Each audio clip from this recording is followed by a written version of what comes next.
Thank you, Lord.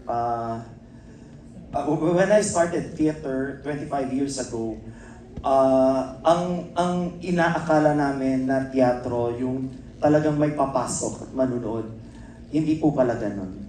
Kailangan palang mag-pre-selling, mag-market sa mga paaralan, sa mga educational institutions, at gamitin ang sining bilang isang mabisang instrumento o medium ng edukasyon.